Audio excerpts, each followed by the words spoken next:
guys, my name is Gita Abiola Loyakunle. I want you to be watching NasTv Africa. They are giving premium content. Shout out to NasTv Africa. NasTv Africa, in Africa for Africa. Hello viewers, welcome to NasTv Africa, where we make it natural, authentic and sincere. I am Habiba Adebayo by name, and my co-host here is Trust Akarai, and today we're going to be talking about reasons for sudden behavioral changes after marriage. This is a topic that is very controversial because many marriages are broken today based on these changes that suddenly occur. Or even if it's not suddenly, over time it just starts to develop, and then there is a break in marriages, and these things just happen over time. And today we have a special person that will be having this discussion together, and the person is Malam Abdulkader Nasser, who is a training consultant, a counselor, a social and political expert, the CEO of the Positive Global Images Consult Limited.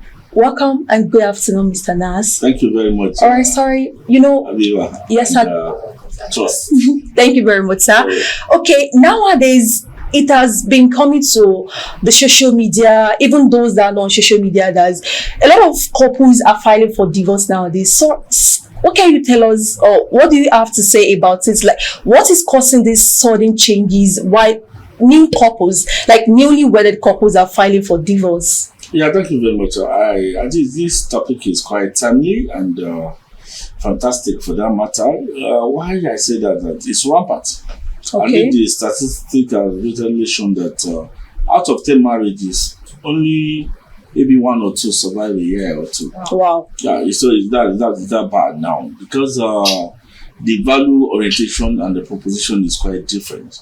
The reason people go into marriage is now different from the reason people go into marriage in those days. I don't know. Everybody believes that marriage should be the hub where you should get the entire happiness. Yes. And people believe that unless they're in marriage, that's only when they can fulfill their entire destiny. So the reason why people go into marriage nowadays is quite different. And the people are not really prepared to go into marriage. They just believe that it's part of the societal standard they need to fulfill, and without proper preparation. Let me put this way. Marriage is a school that you can never graduate.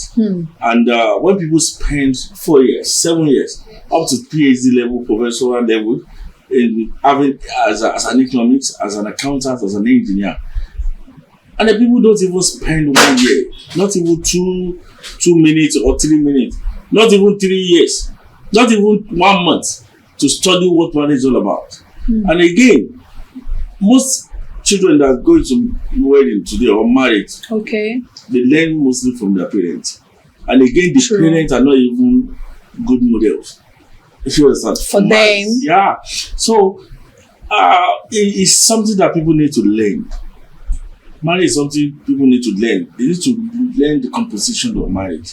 What it takes to really survive when you're in marriage. What are the things? What are the basic things that it takes to survive? What are the journey? How does it work? Marriage is a cognitive thing that you have to embed in yourself. That you need to really realize that you are in a journey, and these are the likely things I need to meet, or I will definitely meet on my way. So how do I survive it? How am I going to? People are getting divorced nowadays because their initial expectation is not met. And then once their initial expectation is not met, they believe that no, this is not the right person. Or some people are focusing on that single thing they are lacking in their marriage. They try to see, I forget about the other 9 things that they are enjoying. So they move to the next person. Moving to the next person, they realize that the next person only has that single thing that was missing in the other person. So they become a roller coaster. Then they continue like that to the point that somebody just said, no, I'm giving up. I don't think there's a better man or there's a better woman. But basically, what is lacking is value proposition. People do not get what marriage is all about again. They believe that marriage is a conduit pipe for their own external ends. In that case, they become so entitled or selfish or greedy. They want to take everything away from marriage. So I want to say something. Yes, you made mention about how people look up to their parents and things like that. So what about people that don't have that parental background for them to look up to, people around them, and they're going into marriages and things like that. No, when I say parents doesn't necessarily mean your father and mother, the guardian, the neighbors. Okay. In those days, you learn about marriage from all angles. You learn from school, you learn from your neighbors. Even markets gathering. That it was in those days that people used to say abolo koku. It was in those days that people used to say Robi Nedori. Yes. That, you see your neighbor. Alakowe is the way they treat their wife. You see a man carrying the baby on his back. You understand? You see them walking front and back without car. You see them climbing the car together, and then they will train their children, and then eventually this kind of parents, they have their children abroad that will come back home eventually with cars, and they take them to another place to they build house for them. But people look at their journey, their story, and they are always fascinated. So most times marriage is not until maybe you have parents, even the surrounding. Some people even have better parents than the environment that is teaching them bad things. So marriage is something that people have to really live. Let me tell you something. The only set of people that can survive marriage. Okay. There are 3 type of stages in our life. 3 stages. The first stage is the dependent stage. The second stage is independent stage. The third stage is interdependent stage. Dependent stage is a stage where you depend on your parents, when you're a toddler, child. You depend on them for everything, how to eat, how to wear, the friends to make, to school to go. Then you get to a stage where you are independent. That you can take your own decision, you can make your own friend, you can buy your own clothes, you can do some things for yourself. Then maybe independent stage still extends to a point where you become an employee, you get a job, or you are running an entrepreneurship stuff. Then all this that's why people believe that they have arrived. That I'm independent now. I don't need anybody financially. I have my own house. I pay my own rent. You see people say, I don't need anything from you. I mean, they don't want to listen to just me, like I'm capable. They can capable. I know what I want. I know the kind of mind that I want. I know him. Mommy, you can't tell me that. That kind of thing. Like you cannot make decision for me because it's a state, independency. But they are hardly told that the last stage, which is the greatest of the stage, is the interdependent stage, where 2 independent people can survive. Where 2 independent people can survive. You have to be truly independent for you to be able to survive in an interdependent stage. Wow. Yeah. So that's why no one should come into marriage with a dependent mindset. You are going to get frustrated. So what does that mean? Dependent mindset, it does not mean, the influx of a philosophical concept in this matter now is that dependent does not matter how old you are. Do you understand? We have seen people age of 50, age of 60 that they are dependent. How? If they don't have money, they believe they cannot survive. There are some men in a marriage, they believe that the only way to be a man in a marriage is to have a lot of money. Yeah. Once they don't have money, they become so irresponsible. Yes. They drink, they don't come home, they don't want to do anything. They believe it's only money that can earn them the respect. You understand? You see some men that they believe that only when they have job, that's when they can. So yes, as good as all those things are, you have to be rich. You have to have money to cater for your family. Yeah. But that does not take away your husband status or leadership status at all. Some people surrender this to the point that they'll be so abused, and they say my wife has become tyrannical because she's the one paying for this, paying for that. Now, because he is still living a dependent state. What we mean by dependent is that you must get to a stage where you live a principle-centered life. Principle-centered life is just that it doesn't matter whether you're rich or not. As long as you're principle, you know what you want out of life, you can maintain your relationship. But if you see a woman who is not dependent, still depends on her parents to have what's it called? To be the advisor. Okay. Depend on her parents for all decisions. She could be advised by the parents, but all decisions. So this kind of person does not even have her own mind. She cannot think for herself. She does not even know what is right or what is wrong. And such person comes to marriage, that's with the mindset of dependence. She cannot survive. Because an interdependent people, the best thing about marriage is individual fulfilling their destiny. Yet they come together as one to manifest the greater destiny of the family. But the situation whereby somebody feels that I'm living for your own destiny, for your dream, where a man believes that a woman should not have a dream, the entire dream should be whatever I dictate to you. You understand?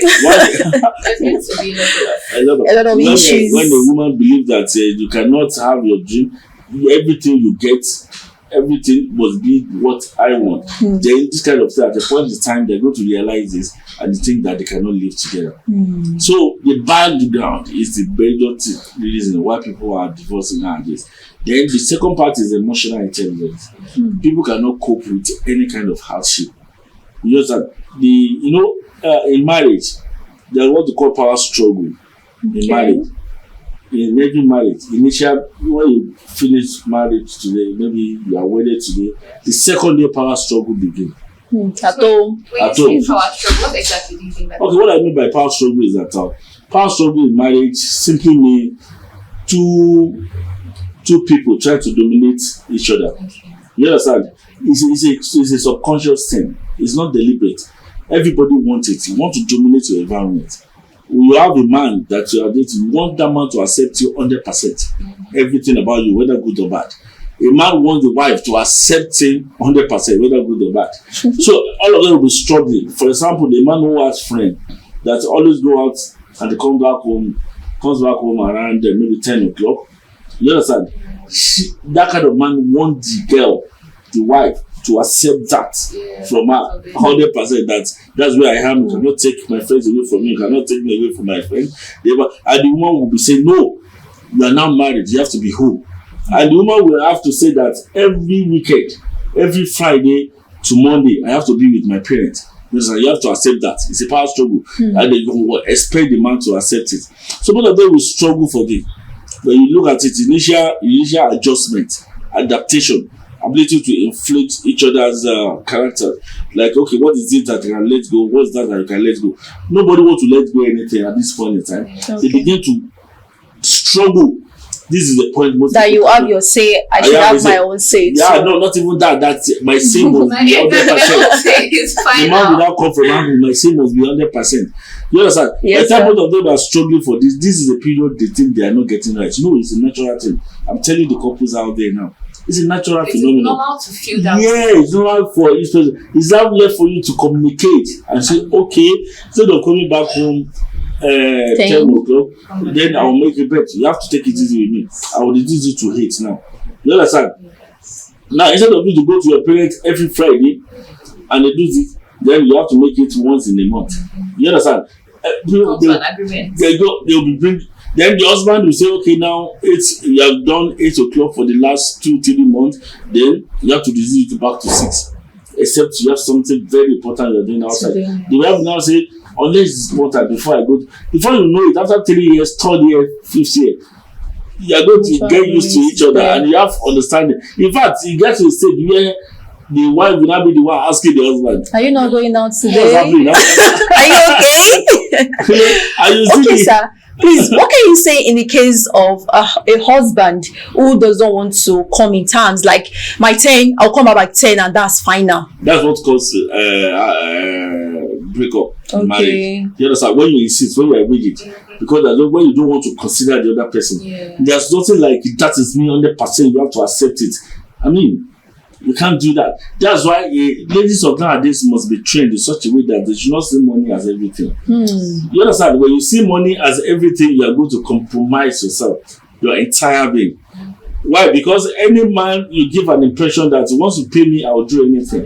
Then you will come up with the fact that, okay, what I'm going to do is that I'll buy you a car, I'll buy you a house, you use expensive jewelry, but forget about your dream. Wow. Keeps buying and you don't say anything. Like you have everything at the point. At the end of the day, you see that you have not had everything. As a human being, under psychology of motivation, you get satisfied.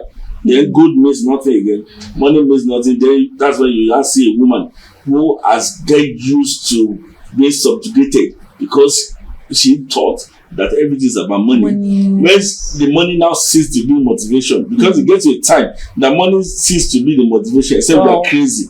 You now want motivation, you want freedom. You know, yes, it's craziness that makes people think that money is everything. Some people have billions in account, yet they still want to drag that 100,000, 50,000 with you. Yeah, it's craziness, it's madness, it's a disease in there. Wow. But that's a topic for another day. But when you now get to a state where, okay, you have everything, the cars are in garage, all the latest car, you have, that's when you now tell your husband, please, I want to start my own business too.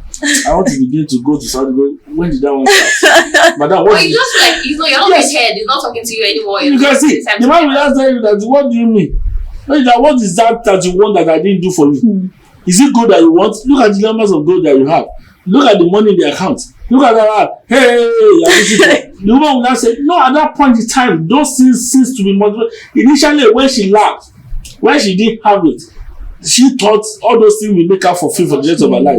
But the moment you have what you want, the real tragedy begins. That's the philosophy of life. The moment you get what you want in life, the real tragedy begins. I want this, I want that. The moment you get it, then, I want to buy a car. I want to buy a nice car. Like somebody will aim higher. Like, I want to explore. Let me see how this one you want a car, you want to buy a car, and the moment you get the car, then the tragedy begins. Where am I going to go with this car? Then you are looking for wedding. Oh, come on. Exactly. Truly. Exactly. That's why you see people that don't know anything to do with power. They want power, The moment you get it, then what to do with it. It's true for marriage. So people want to be married, you have to really know exactly what you want to do with the marriage. And they don't be selfish about it. Okay. People are getting divorced nowadays because they do not have what it takes to survive the ups and downs of marriage. They don't know that marriage comes with ups and downs. The ultimate aim of marriage is happiness. Nothing, no more, no less. Most people believe that the ultimate aim of the marriage is to have a lot of money. Yes, if you are blessed, thank God. You understand? May God bless all marriage. But the only thing, you understand, that you can get from marriage is that people get married, you understand, because they think that they want something, even power. People want power, they don't know what they want to do with it. That's why it's strategic. You understand? Always tragic for them to know what to do with power. They mess up the power. Some people want to get married, they don't know what to do with it. They have all the weather, then they mess it up. But the most important thing is that you must have that understanding. But the most important, you must love your man. You must love your husband. You understand? And the husband must love his wife also. You must love each other. Your love must be real. You understand? Must be strong. Must be strong. You understand? To make sure that. And again, let me tell you something. People think that people use that word loosely. I don't love him anymore. I don't love her anymore. Love is not emotional. People think love is emotional. No. So what is love? Yeah, love is more of psychology. It has to do with mind and brain. So that's why love is a verb. Okay, sir, there was one time like that. I heard of something that some people say they love someone because of something, like a quality that attracted them to the person. Okay, so let's say one day they don't see that kind of thing in that person again. They say it can also lead to them fighting for a divorce or departing, because that thing that actually made me love you is no more there. Therefore, I cannot keep on, or I can't stay in this marriage any longer. Okay, that's exactly where I'm trying to. I like that question too. Love is a verb. Love is a verb. It says that people think that love is a doing word. It's not a mere statement. Yeah. You understand? You know, love is not something that I'm not feeling for him again. You know, you can love somebody, love the person dearly, and every attribute about that person kills the love every day. Someone you love that you keep seeing with different kind of girls as a guy. Someone you love that never showed you respect, outside. No matter how much you love the person, the love will be diminishing. Yes. And then at the point, the love will go. So that's why we say love is a verb. Love is not something that comes from that. She loves me, she can't do anything again. No, it's a very serious thing. Actually, I think a lot of people, girls or guys, regardless of your gender, they'll be like, okay, once this person loves me, then I can just do what I can do that. It's a love, you cannot go anywhere. But love is a verb. You have to keep building it. That's why, like a Muslim, they said if you have decided to to divorce your wife, Yes. you have to stay in the same house for the next 3 months. You have to give back 3 months before you can say, oh, you finally go. But God knows that within that 3 months, that don't bother, you may not touch each other. Yeah. But one day you will go around, you sit down, the woman will pass and say, hey, This is what I want. Let's go. you understand? You want Yes. you Don't reconcile. Madam, come, sit down. You understand? I cannot lose you. So that's the psychological behind it. So in most cases, once you see love as a verb, like something is a doing word, it's something that you have to act towards. You have to be nice to the person. Even when somebody, everything, okay, you guys should know that better now. That you see a guy, maybe a colleague or somebody in school, the first day that you saw the person, you never liked him for once. Yeah. In fact, why is this one talking to me? But the next day he calls you, are you not going for class? And so What's your own business? After the class, he came to see you. I didn't see you in class today. I know what I made my school. So the next thing that is that have you eaten today? The next time is that okay, I got this for you. What is it? You collect it, okay, bye. Thank you. Before you know it, it's all that you are developing the feeling. Because the guy believes that love is a verb, it's a doing. Yeah, exactly. You understand? But most people nowadays, most people are because of that jig. This euphoria. Like I cannot eat without you. I cannot sleep without you.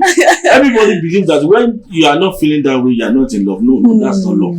The true love don't feel that. The true love is your ability to say no. You understand? To your loved one. You understand? Yes. Your true love is psychological. It's your ability to hurt that person. You understand? It's not even well that hurting the person is the best for the person. You know how we raise our children now? Yes, sir. No matter how painful it's going to be, injection, we are the one that will hold in for doctor to because no one's best for the Yes. Well, they will even tell you that the injection is for the next 5 days, morning and night. And it's your own child. They will be choking him every day and you take it because you love that person. That's all. The moment you think that you cannot love your guy, you cannot hurt your guy for his own good, you don't love that person. You have been infatuated. You understand? That is not love. When you believe that your guy should be answerable to everything that you want, 100%, no, you must not say no. That means you are not expecting him to love you. You are just looking for a slave. And then most people go into marriage with this mindset that why should you say no to me? Why I want something and you're not giving it to me? That's why they call off the marriage. That's why every marriage nowadays need what's it called? Counseling, ability to tutor the intended couples, let them understand what is expected. Look at the way we enter play. The moment you are entering a plane, they will analyze to you everything that is likely to happen, even though it's a bitter truth that I don't want to listen to most time when I'm on board. You understand? They'll say everybody, then when you have a turbulence, you can use your bet. If it is underwater, you have to jump into water. Man, I jump but they will tell you what to expect. When they are approaching turbulence, they will tell you that turbulence, fasten your belt, you are going to experience it for the next 2. These are the things that people to be taught about marriage. Marriage is like a play. You are going to experience most things before you land. You understand? So, in that get to a stage where you are able to survive the first 5 years, where the power struggle, then you will now see that they become best of friends. That's when people cannot interfere in their marriage again. That's when people will say, your wife has not come back up to now. I know when she's coming because you already trust her. You have thought about that in the past, you now understood each other. Yes. Why you allow your man to travel with other people without you? It's my man now. You understand? Always go back. So you get to that stage. So that all these things, when people understand it, they won't be calling it off. Don't be selfish. Understand marriage is a journey that you have to experience turbulence, and they know that hurting you for your own good in marriage does not mean that the person hates you or he doesn't love you anymore. And again, you ask a question which is very key. Let me answer so that I don't know about your time. All right, sir. 100%. The question is that why do people, the reason you fell in love with somebody if discover that it's no more there? No, in most cases it's not that it's no more there. Okay. The person is now facing reality. Most people that will say that they have changed, yes, sir, towards marriage, that's how my husband has changed. You understand? Yes, sir. He never changed. That is him exactly now. Why he's cutting you?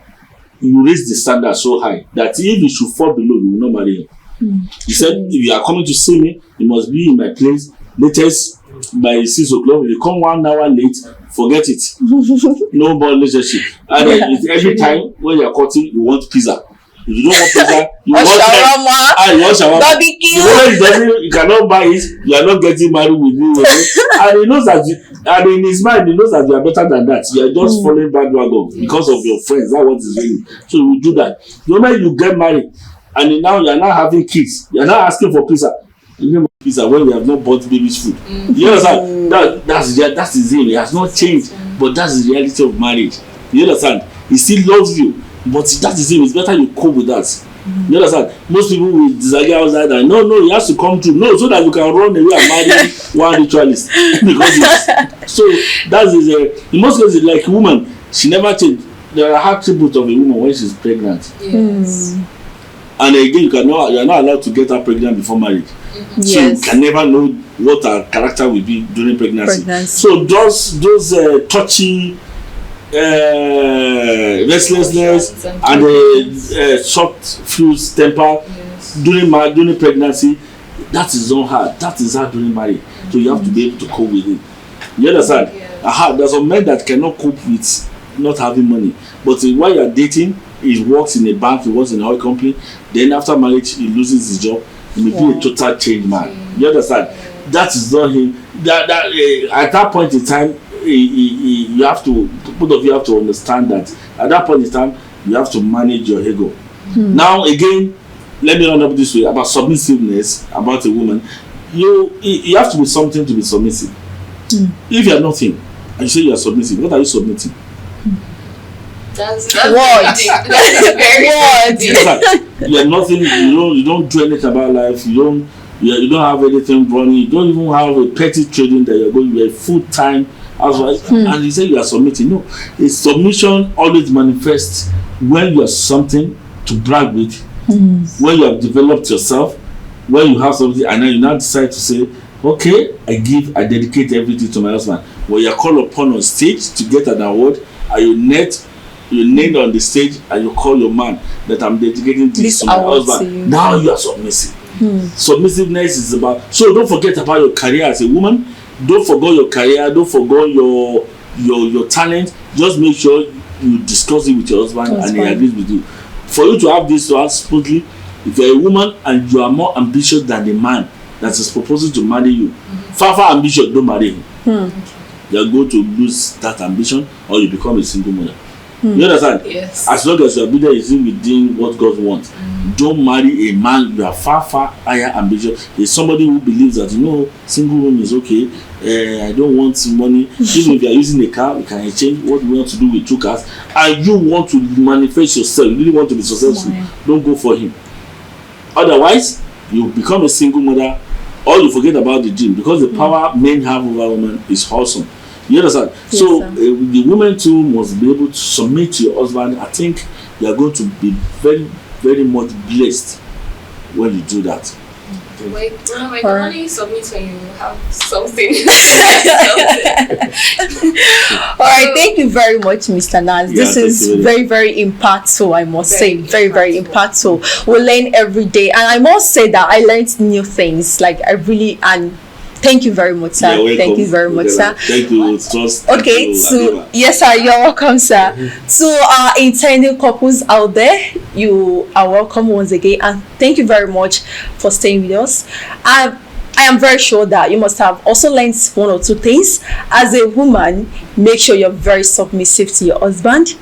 Make sure you respect him. Care for him. Be kind to yourself. Be kind to him also. Okay, as a man too, please don't say I'm the man, I'm the one in charge. Please listen to your wives also. It's very important. Thank you very much. Thank you. Thank you very much, sir. Yes, sir. Until the next episode. See you. Bye. Bye.